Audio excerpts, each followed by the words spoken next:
everybody. Welcome back to Buffalo Plus and on our YouTube channel. Happy that everybody has been, well, I say everybody. Guys, is that an exaggeration maybe? But we are getting a lot more people on Buffalo Plus and our YouTube page, and we really appreciate you stopping by. Jenna Cottrell up in Orchard Park. A little different today, Jenna. Explain what the players were doing and maybe why they were doing it today. Yeah, so today was basically like a glorified walkthrough. The guys are really going, a fourth of really the pace that they normally would. There wasn't any popping of the pads or anything like we talked about that happened on Tuesday. And I think the reason is that these guys are going to be here for, a couple weeks at least coming up. And that I think McDermott, seeing all that extra juice in yesterday's practice, I think you got to be really diligent about how you manage your players, making sure that they don't do too much. And I think today was a response to yesterday. I think they will probably ramp it up again tomorrow if I had to guess. But I think this is just McDermott trying to scale players back, keep guys healthy, and make sure that no one's getting overworked, especially at this point in the season. And in terms of that, what are we hearing about tomorrow, what they might be doing?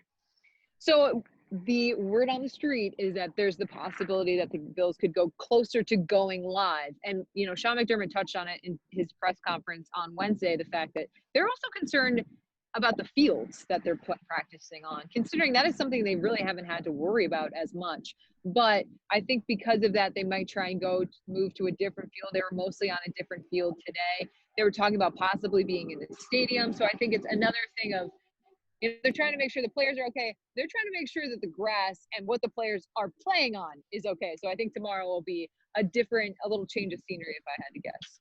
Yeah, Sean McDermott, not only a head coach, but a groundskeeper too, making sure the field stays. Add another hat on there, yep.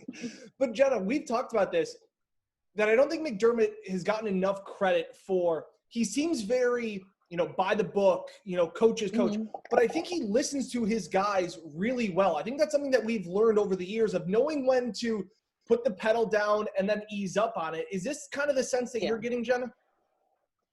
Yeah, because I was surprised because practice was originally at 10 o'clock and it got scheduled earlier, half hour earlier to 9:30. And I thought that was interesting because, let's be real, these guys are in their 20s. They don't want to get up early. If practice is at 9:30. They got to be in the facility an hour earlier.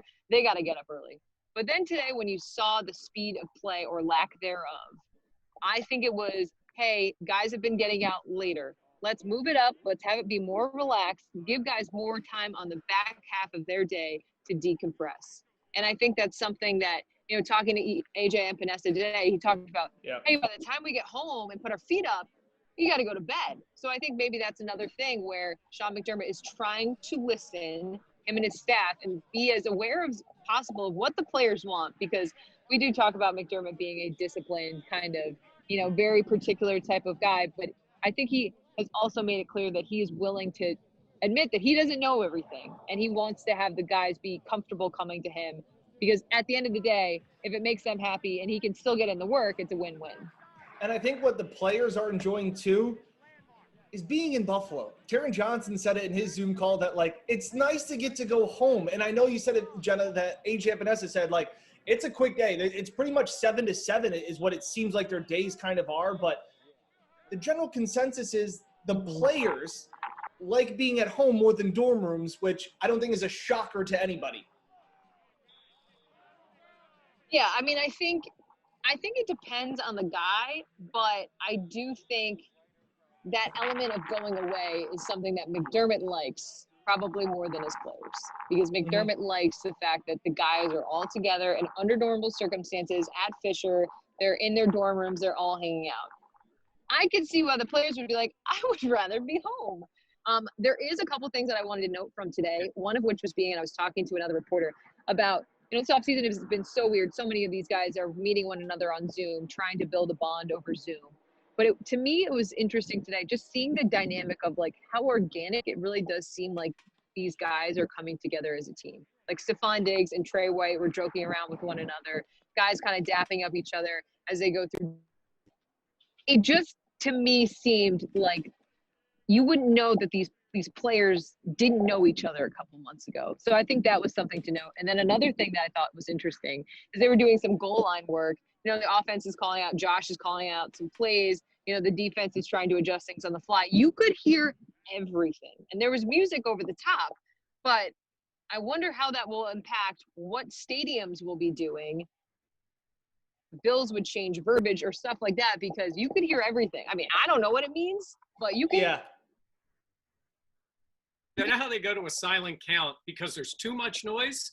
Maybe they do a silent count because there's no noise, because they try to figure things out without giving too much away. Speaking of that with Josh Allen, Dan, kind of interesting today, and it was the way the question was phrased. I thought it was a good question about what keeps you up at night for Sean McDermott, and what's most, and where did he go? I said Josh Allen's development was at the top of the list. And when you think about that as a headline, like it is on BuffaloPlus.com, you think like, oh, Sean's worried about it. Not necessarily. He's just saying that a lot of the boxes on this team and this roster are already checked. And when the follow-up question said that, you know, the national narrative is that the Bills have a great defense and they have all these weapons on offense and that there's concern about number 17. And he said, that's fair. He understands that. But that Josh, they're not worried about Josh.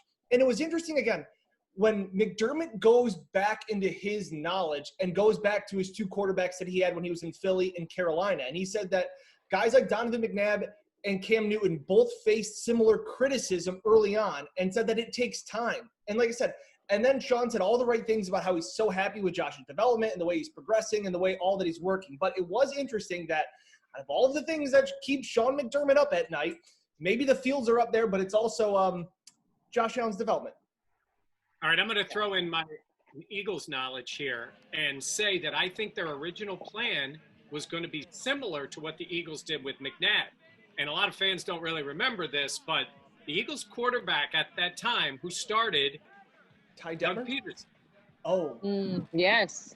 Look at that. And the plan was to bring McNabb along, and what they did was he played sporadically early in the year. It was a team, much like the Bills were in Josh's rookie year, played sporadically, started a few games at the end, and then came out in year two as the starter. I kind of think that was the Bills' plan for Josh, and then Nate Peterman happened, and so he ended up playing more. But the development is kind of similar, and then, you know, they went to the playoffs. Now, McNabb really took off, and they were winning in the playoffs. But I think that's – I mean, Cam threw for, 400 and 500 yards, whatever it was, in his first two games, really exploded on the scene. But I think the McNabb one is a closer idea of what they want to do. And, yes, he got criticism. The offense they ran at Syracuse, all the different things that went on. But – I think he's right. You accept that because so much is expected out of the quarterback, right? Yeah. Absolutely. Jenna, in terms of competition and the live reps, like that might happen tomorrow, do you get a sense watching them on the field, maybe not as much today, that they're ready for a little bit of that? I think they're chomping at the bit for that. I think a lot of these guys, you know, they're football players. They want to play football. Like that. Is that not the most football statement ever? But at the same point, nice job, Jenna. That it's just guys being dudes. No, I just think that that's the case. I think they're going to be ready for it. And I think we mentioned it a couple days ago, but these guys that are on the bubble of the roster, they want to prove it. I just think everyone, you know, you ramp things up. And I think they're at the point now where the players want to be at that level. I'm not Scott Hetzko, Mark McClain, or Glenn Johnson. Doesn't look good. I'm look good. Wrap it up. So we'll say you wrap it up. Hey, Jenna, congratulations. Thank you, Dan. Yes. Appreciate that. On your appearance here today. Again, thanks to everybody for watching. Jenna's going to try to stay dry. We'll continue to put product up on Buffalo Plus and the YouTube page. There goes Jenna. Get inside. It's going to be. I was going to say, thanks bye, for guys. watching on Buffalo Plus.